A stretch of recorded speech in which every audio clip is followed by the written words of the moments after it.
Telling people not to go didn't work. Warning people not to go didn't work. Trying to intimidate people not to go, that definitely didn't work. Even a good faith, earnest, here's a really good reason not to go, kind of cajoling, that did not work either. Turns out we learned definitively in these past few days that people want to protest against this president a lot. And no matter what you tell them, they are going to do it. And a lot of people have been wrong about that, including me. I sat here last week, all earnest and serious, telling you, as if it was true, that there definitely was going to be no protest in Washington, D.C. this weekend, that protesters would be everywhere else in the country, but they definitely wouldn't be in Washington, D.C. Boy, I was wrong. The No Kings protest organizers had in fact said no, they were not going to protest in Washington. They were going to protest everywhere else but there. But plenty of people protested there in very large numbers. And it wasn't just the No Kings organizers who were saying, oh, we're not going to D.C., don't go to D.C. You might remember last week, Trump tried to threaten people against protesting in Washington this weekend. He said last week that if anybody sort of, dared show up to protest against his big birthday military parade, they'd be met with big and very heavy force, trying to intimidate people into not protesting. Turns out that didn't work. Regular Americans said, you know what? We're not listening to any of you. We're Americans and we have the right to protest, and that comes from our Constitution and not from any of you. And so get out of the way. We don't care. We're protesting. Lots of people protested in Washington this weekend, and there were no problems associated with it. Protesters mostly did bug out of D.C. before the actual military parade started. The military parade itself turned out to have really thin crowds. In some places along the parade route, there was almost nobody in the stands. Everybody in the president seemed kind of, I don't know, a little bored, maybe a little disappointed. I don't know. Ta-da, it just wasn't a big thing that President Trump put on for $45 million. But they got plenty of protesters when people, including me, said they wouldn't be there. You might have seen headlines last week about the Brevard County, Florida sheriff last week who called a press conference to threaten that he would sick dogs on people, and his officers would not just put people in jail, they would put people in the hospital. He literally got up at a press conference and said, "We will kill you," talking about violence he expected at any anti-Trump protests in Brevard County, Florida. After that bizarre show of intimidation from that sheriff in Brevard County, Florida, turns out people in Brevard County, Florida were not at all intimidated by what he said, as you can see from local headlines like this one. Quote, "No Kings anti-Trump protests draw thousands in Brevard County in Cocoa and Palm Bay." I mean, the sheriff gets out there and says, "We will kill you." And Brevard County, Florida is like, you know what? We got a right to protest. We have a right to make protest signs of any kind, including ones that show Donald Trump in a big wig made up like Marie Antoinette, saying, "Let them eat cake." And you are not going to stop us from doing it. We are Americans. We have the right to do this. We will protest. For the most serious possible reason, people were also told not to protest, not to go to any No Kings protests in Minnesota this weekend on Saturday, after news emerged of the political assassinations of a Democratic former House Speaker and her husband, and the attempted assassination of another Democratic state legislator and his wife, and the even more terrible news on Saturday at that time that that assassin was still at large. He has since been brought into custody. But on Saturday, authorities advised everyone in Minnesota to cancel their plans to attend any protest. And that's a very different kind of thing. That is a very, very serious thing. But again, people said no. People went out and protested in Minnesota anyway, despite those warnings, actually in huge numbers. Look, this is St. Paul, Minnesota on Saturday. Look at this. Look at how many people went out and protested anyway. And it is not that people didn't know what had happened. You could tell that because a lot of the signs in the crowd were these heartbreaking signs honoring the former Democratic House Speaker in Minnesota, Melissa Hortman, and her husband, who were both killed by that assassin. And even though people were told not to protest in that state that day because the killer was literally still on the loose, apparently there was just nothing that was going to stop people from being there, from standing up, from showing up in huge numbers. And eventually state leaders, I think, realized that there was nothing that they could do to stop people from turning out. Minnesota's State Attorney General Keith Ellison decided to go himself. He spoke in St. Paul before that huge crowd. He spoke about his friendship with Speaker Hortman. He spoke about what it felt like to lose her. And he also spoke about the civil rights movement and other martyrs we have had in our country for our democracy. We owe it to them. We have to do it. We must be there on behalf of the people of this country in this hour when a dictator who wants to be a king is trying to run over the rights of the people. We must be there. We must stand up. We must be strong. We cannot waver. We will not be intimidated. We are not scared of his jail. We are not scared of anything about this guy. We are not afraid, and we will not let fear rule the day. We will not let him weaponize fear against us. And I'm telling you now that he had his goons arrest a senator when he was just trying to ask a question. Senator Padilla, wrongfully treated. He had his other goons prosecute and charge Congresswoman McIver in New Jersey, had him arrest the mayor of New Jersey, threatened to arrest the governor of California and the mayor of Los Angeles. This is the behavior of a dictator. And the only question is, what are we going to do about it? Minnesota Attorney General Keith Ellison speaking in St. Paul this weekend. And I wanted to get, I know you'd want to comment on what's happened over the weekend with two of your Senate colleagues from Minnesota, Senator Smith, Senator Klobuchar, whose names were on an assassination list of someone who has now been arrested. No, I appreciate you having me, Lawrence, and I'm still sort of processing what happened as I see that video over again. And yes, that followed by the tragedy in Minnesota. My heart goes out not just to my Senate colleagues, Senator Smith and Senator Klobuchar, but to the Hortman families and the Hoffman families for what they have endured.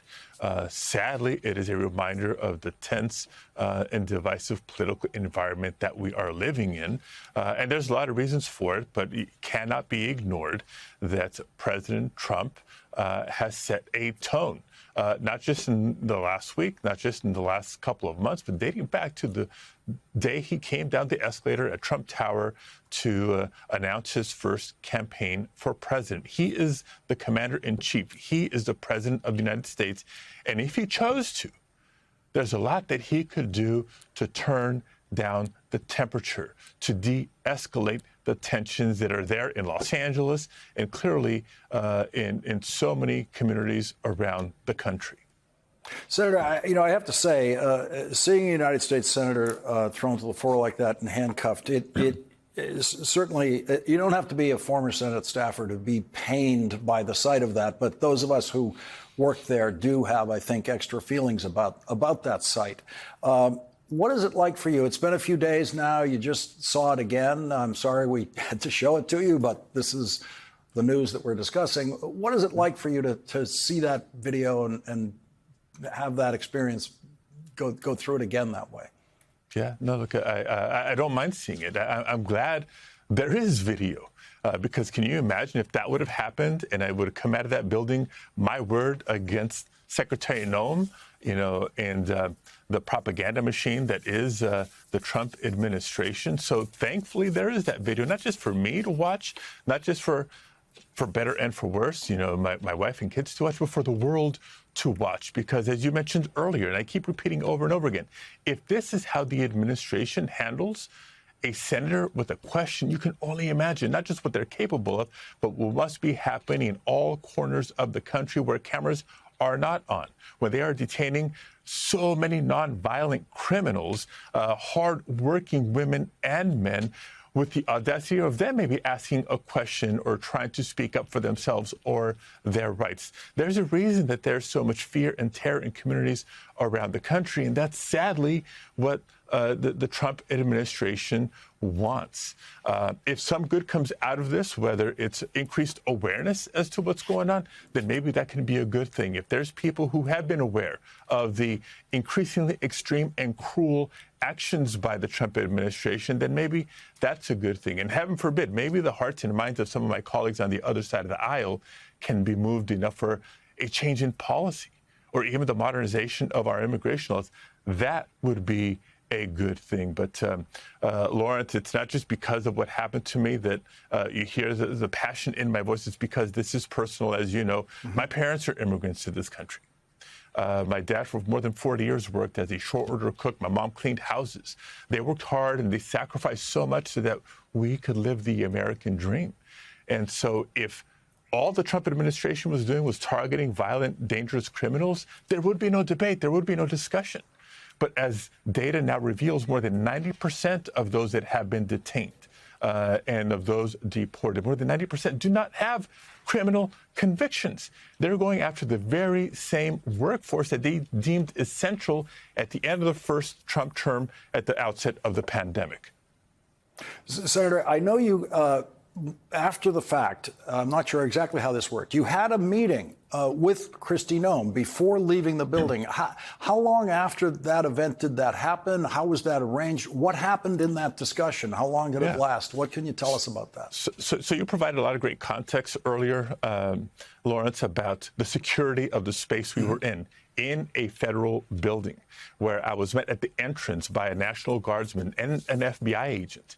And they put me through security screening, more than proper, more than appropriate. They escorted me to a conference room where I had a scheduled briefing with representatives of Northern Command, because to deploy federal forces, our Marines and federalized National Guards women and men to the streets of Los Angeles over the objections of the governor, the mayor, the sheriff, and the local police chief.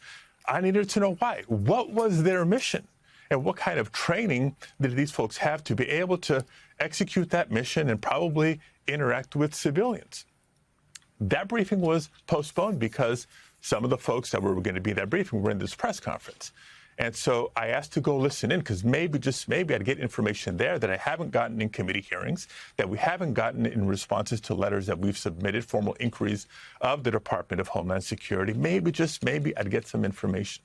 The same escorts, the National Guardsman and the FBI agent, are the ones that brought me into the press conference, opened the door for me, were standing by me for the several minutes that we were there listening to the nonsense. And what really compelled me to speak up, Lawrence, was not the first time, but the second time the secretary said that their job, the reason they were there, was to liberate the people of Los Angeles from the governor and the mayor.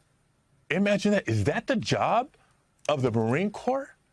To liberate American citizens from their duly elected representatives, their mayor and their governor? Of course not. And so I had the audacity to try to ask a question, and within a split second there was hands on me, and you've seen the rest. You've seen the video. And so even after it happened, and again, you've seen the video, when the cuffs finally came off, they asked me, would you like an audience with the secretary, if you're indeed genuine about meeting with the secretary?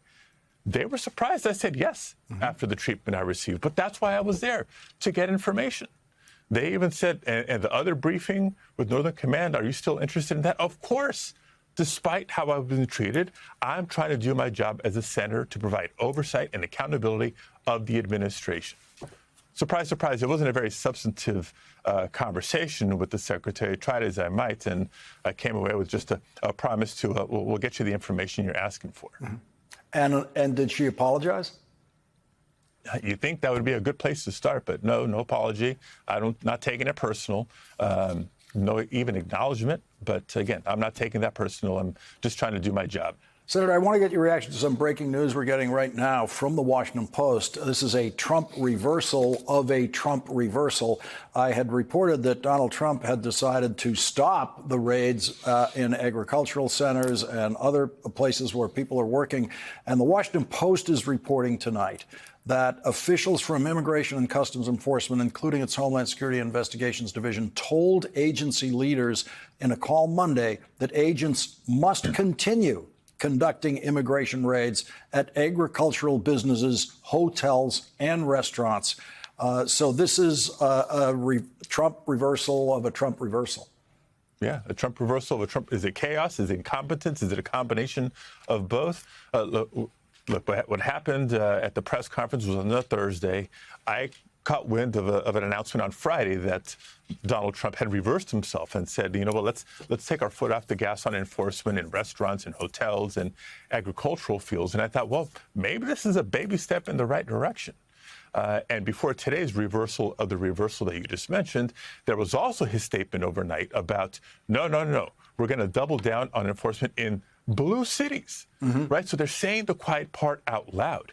It is an overt partisan attack that he's doing. Immigrants, sadly, hardworking immigrants are pawns in his march towards authoritarianism. And so it makes you wonder, Lawrence, who's really in charge here? Is it Donald Trump or is it Stephen Miller? It's sounding more and more like Stephen Miller. California Senator Alex Padilla, thank you very much for joining us tonight. Thank you, Lawrence. Thank you.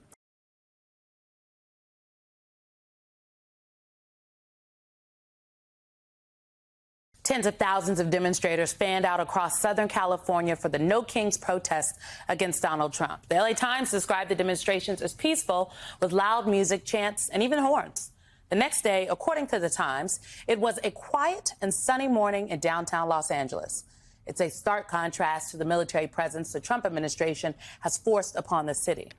And breaking just moments ago, Los Angeles Mayor Karen Bass just reduced the curfew hours for downtown LA. Effective tonight, the curfew will be in effect from 10 p.m. to 6 a.m. And joining us now with that news and more is Karen Bass, the mayor of Los Angeles. Mayor Bass, welcome. It's good to have you. You're overseeing this transition. You had a great weekend with the protests, as Simone noted, coming in. You've now reduced the hours of the curfew. Share with us some of the thinking behind that. How do you feel about where things are moving, particularly in light of the president still insisting that this is a war zone and L.A. is such a dangerous place to be? Yes, and thank you so much. It's great to see you all. Let me just say that just a little bit of perspective. Los Angeles is 500 square miles. The protests that have, where it's been problematic and where we have a curfew, is about 4 square miles. So this pandemonium, citywide civil unrest never, ever existed. So yes, yesterday was a good day in terms of it was relatively peaceful. There were some problems at the end, but only 5 people got arrested. And there were probably 30,000 people that were there. And so this is without the National Guard, because the federalized National Guard, they're protecting one building. They're not involved in crowd control. The Marines, we keep hearing about them. I don't know where they are. They're not in the city of Los Angeles. They might be in one of our adjacent cities. But given that this protest had been planned for months, I have no doubt that the raids and the inhumanity, the cruelty that has happened here has resulted in the protests being far larger. If you just think about, it was Father's Day, the missing fathers. The fathers that their kids don't know where they are, their spouses don't know where they are, because when they detain people, they provide no information. They have no legal counsel, no right to talk to their families. Mayor Bass, I was speaking with some of our reporters who are on the ground, and there is some reporting that in South Central today, ICE performed another operation. Can you give us a sense of the enforcement that is still ongoing? Well, you know what? That's one of the key problems. We don't know from minute to minute. Everything is based on rumors. There is a very sophisticated rapid response network here in the city because we have a well-established, very experienced immigrant rights network here, institutions. So this was a raid that took place in the historic African American community, South Central LA, although now that's majority Latino, at a park. Ironically, it's the park I kind of grew up in. And it's called South Park, and they detained several people. We don't know how many. I don't know if you've heard about people that were detained and they were here legally, going in for their annual immigration appointment and then finding out that they would be detained. It is so cruel. I said yesterday, too, that I don't think the White House understands the body blow to our economy. We have multiple sectors of our economy that could not function without immigrant labor. So, Mayor, then what kind of communication is happening between you and the White House or yourself and federal officials? I know you've had one conversation, to my knowledge, with Tom Homan briefly when the National Guard was first deployed, or the threat of them being deployed. Have you had another conversation since then? No, my conversation then was to try to convince him that we did not need to have this happen. That's why I call it a laboratory experiment, because I think they're trying to test the American public of what does it mean to basically go to the governor in the nation's second largest city and just take his power away and say, now I'm in charge of the National Guard. And we have a fine relationship with our governor. If there had been a need for the National Guard, we would have called. We would have asked for assistance. The Los Angeles Police Department, the sheriffs, and the surrounding cities, we can handle this, and we have. I mean, we had 30,000 people protesting on Saturday, 5 arrests. Obviously, we can handle it. You know, Mayor, it's interesting throughout all of this that the nation is watching from various corners across the country, from the Midwest, the South, the Northeast, watching what's happening to your fair city and the way the citizens of Los Angeles are responding. I find interesting the immigration policy and polling question done by NBC News Decision Desk poll that shows that came out on Friday, showing roughly 51% of the American people somewhat to strongly approve of the president's handling of the issue of immigration. 49% disapprove or strongly disapprove of this handling. You have an opportunity, I think, to level up the conversation even more closely for the American people, given the closeness of how they're seeing this right now. What would you want them to know about the way you're handling this matter in your city, and what those immigrants are saying to you as the mayor as they're caught in this federal crosshair? You know, I want people to understand the cruelty of this. You know, yesterday, for example, on Father's Day, I went to Mariachi Plaza, an iconic location in the Mexican-American part of Los Angeles. It was a ghost town. It was Father's Day. There were restaurants. I went to 4 restaurants. 3 of them had no customers in it. It looked like COVID. It looked like that time period when everything was shut down. And every time I talked to people, they were emotional. They are concerned as to whether their businesses will even survive. You remember when this whole thing started, it was violent criminals, it was gang members, and it was drug dealers. I don't think there's many great gang members, drug dealers who are nannies, you know, in a park with the kids, or day laborers who wake up every day trying to find a job for one day, that they are hardened criminals. So it's important to say that the original mission has changed. Now, listening to what Stephen Miller said, it's all about the numbers. We just need 3,000 people a day. We don't care who they are. We don't care where they are. And that is beyond cruel. If you don't get the humanitarian part of it, then get the financial part of it. The nation's second largest city, being crippled by uncertainty, by fear, by people being terrorized, terrified. It's just shameful. Mayor Best, to your point about LA being an experiment, you had the president today saying that he wants to step up deportation efforts in many Democrat-run cities. He specifically referenced LA, Chicago, New York. So what you are going through now, other mayors are watching and they are going to learn from. For example, do you think that your police department should be offering neighborhood leaders heads up if they know that an ICE enforcement is forthcoming? Well, I mean, but the problem is that they don't have any idea. And so they cannot be helpful in that way. They are excluded. They're just as in the dark as we are. So I think it really, for people to understand the uncertainty in our city, 3.8 million people. Our county, by the way, has 88 cities in it, 10 million people. Los Angeles County is larger than 40 states. And so to test that here, it's interesting, the cities that they targeted, right? New York, Chicago, LA. Interesting. It is day 148 of the second Trump administration. This evening, the man accused of hunting down Minnesota lawmakers, killing one and injuring another, is behind bars. Vance Belter is facing both federal and state murder charges, and prosecutors say he went to the homes of two other lawmakers that night. My colleague Maggie Vespa has the details. Images show the tools prosecutors say Vance Belter used in the deadly rampage he planned for months. Firearms, ammo, a hyper-realistic silicone mask, and notebooks filled with scribbled notes and lists of targets, including many Democrats. His crimes are the stuff of nightmares. Belter stalked his victims like prey. And in another disturbing twist, officials today said Belter didn't just target two lawmakers that morning. Belter went to the homes of 4 Minnesota state politicians with the intent to kill them. Belter was arrested Sunday night after the largest manhunt in Minnesota history. You saw him in this grass? Yeah. Wendy Thomas believes she saw Belter in the hours before his arrest, saying she was leaving a friend's house when she spotted a man in dark clothing crouching in this field. She called her dad, initially thinking it was law enforcement. And I'm like, oh, they're clearing properties. So that's what I figured it was.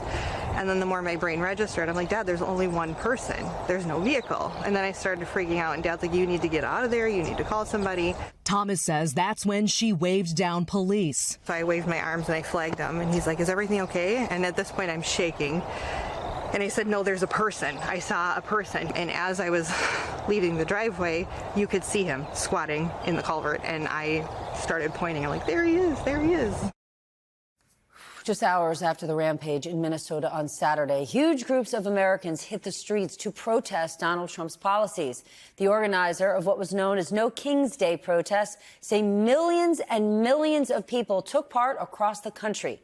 That very same day, Trump presided over a military parade in Washington that cost taxpayers millions and millions of dollars. The event showed off Americans fighting forces with tanks and soldiers in the midst of turmoil, both home and abroad. And today, President Trump was in Canada meeting with G7 leaders while the trade war that he began rages on. And remember, we are just 3 weeks out from his big tariffs kicking in. And tonight we learned that the president will actually leave the summit early because of what is happening in the Middle East. He's expected to be back in D.C. later tonight. And a U.S. official tells NBC News he has requested that the National Security Council be prepared in the Situation Room when he gets home.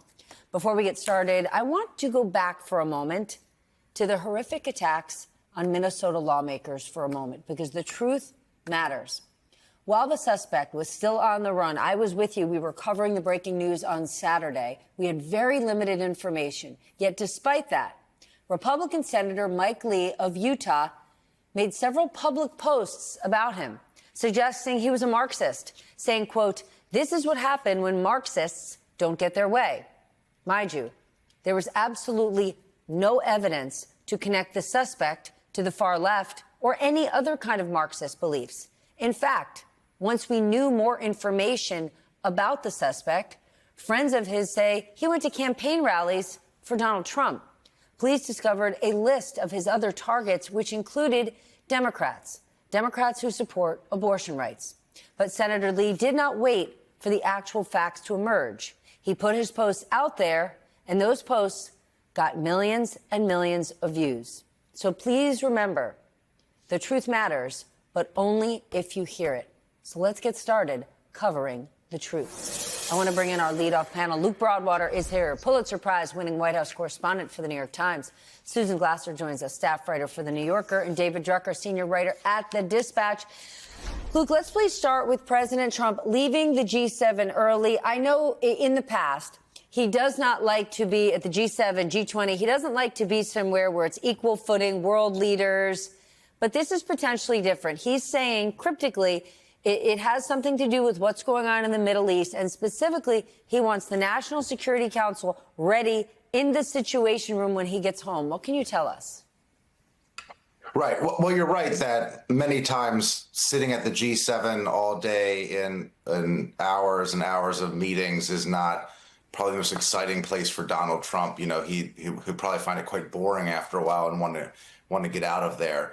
But there is very serious matters. Obviously, the war between Israel and Iran, and President Trump's Truth Social post where he's telling the people of Iran to evacuate Tehran. Obviously, you know, extremely concerning situation unfolding there. The president has a big decision to make about whether the United States will assist Israel in this bunker busting mission to get at the development of uranium that is going on in Iran, but it's buried deep under this mountain, and the Israelis cannot get to it with their current capabilities without the United States support. So if the United States does go forward with that decision, that would be a major escalation of America's involvement in the war, and it would be a huge decision for the president to make. Susan, let's turn to Minnesota. We are experiencing more political violence in America, but this rampage, as deadly as it was, could have been even deadlier. What was your first thought when the news broke on Saturday and as we learned more?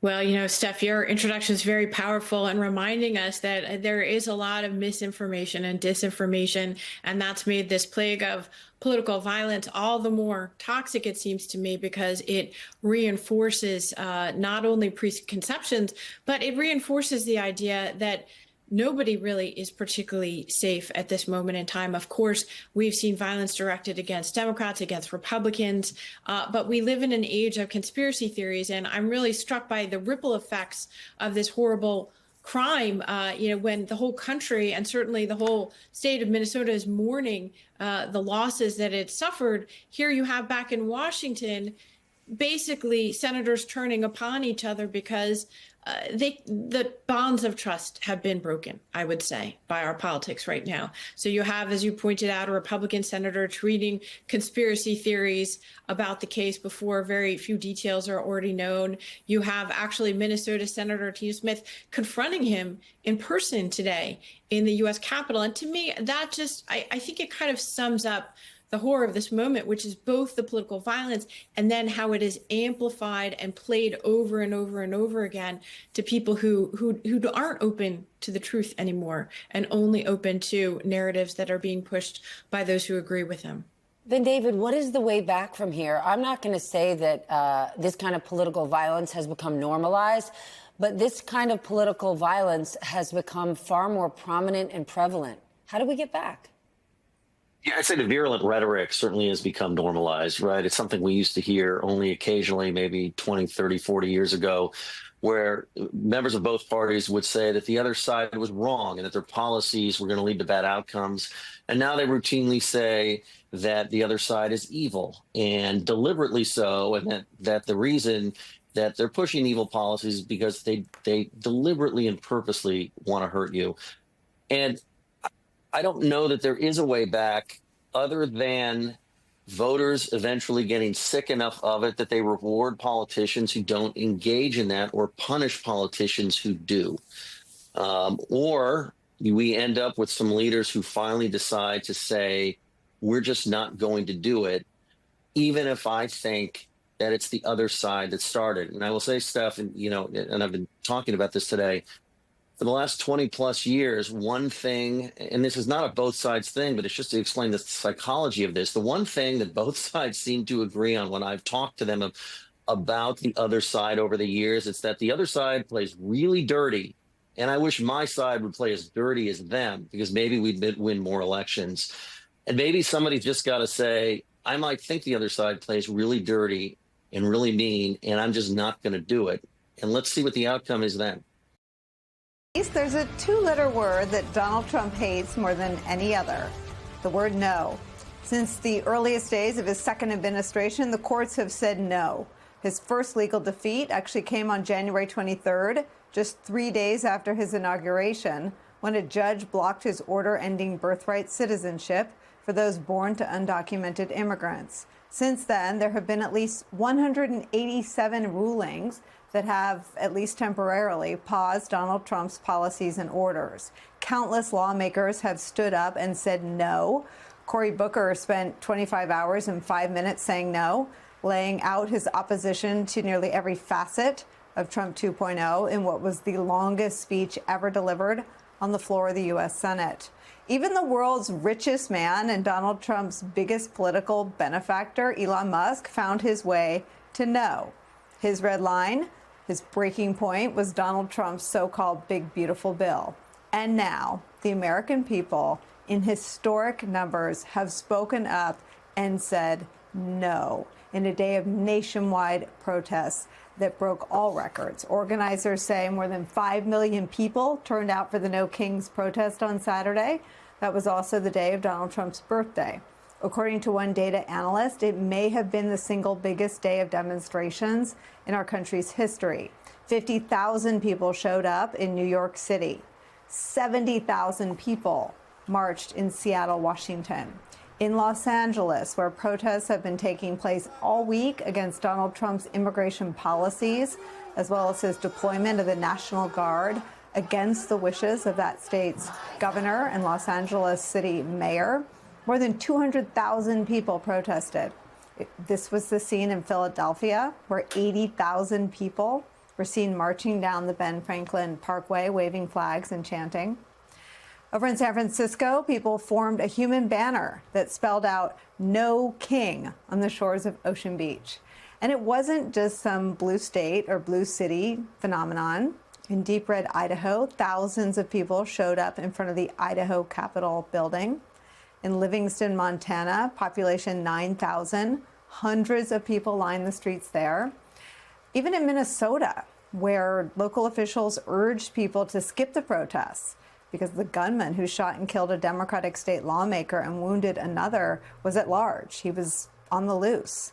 Even there, nearly 25,000 people gathered outside the state capitol anyway.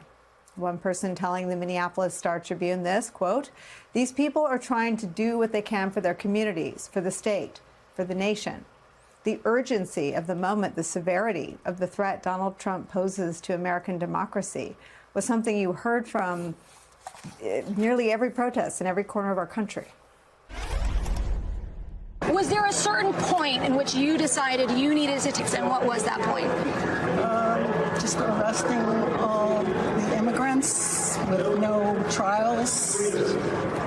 Pat, was there? Yeah, that's similar, right? Seeing the images of masked people coming and taking people away with no due process. We are here. We're not going anywhere.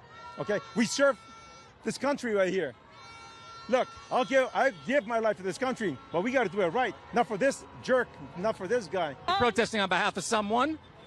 Yes, and also because this is against the Constitution. I feel like it's deeper than just deporting immigrants. It's going against our rights as people and especially as American citizens. I feel energized and I feel hopeful to be here around so many other like-minded citizens standing up and protecting our democracy. Well, we haven't had a king since 1776.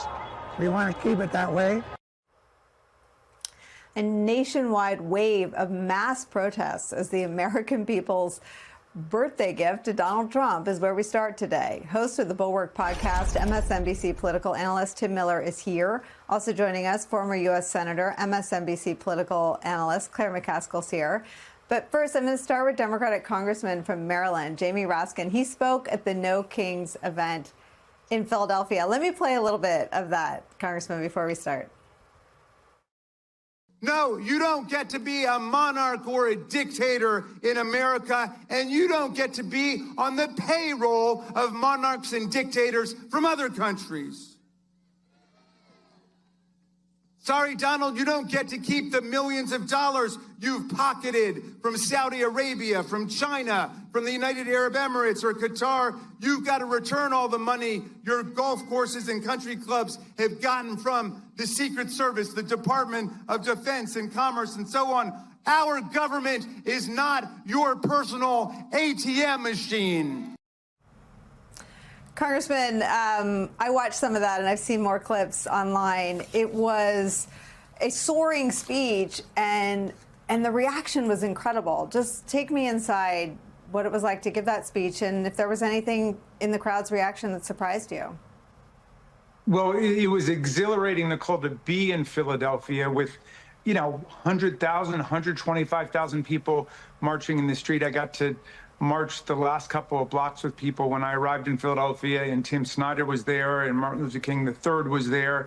It was just very moving, and there's this sense of the people all across the country taking our government back, defending our Constitution. And there's no way Donald Trump could organize rallies and marches like that across the country. So there was definitely something thrilling about the moment. And for me, returning to first principles, because Philadelphia, of course, is where it all started with the Declaration and the Constitution. And, the first three words of the Constitution refute everything Donald Trump's been trying to do. We, the people, we don't have kings here. We don't have monarchs and queens and dictators. And we don't, allow our presidents to engage in financial relationships with governments all over the world. That's right in the Constitution, the ban on foreign government emoluments, the ban on titles of nobility. So, I said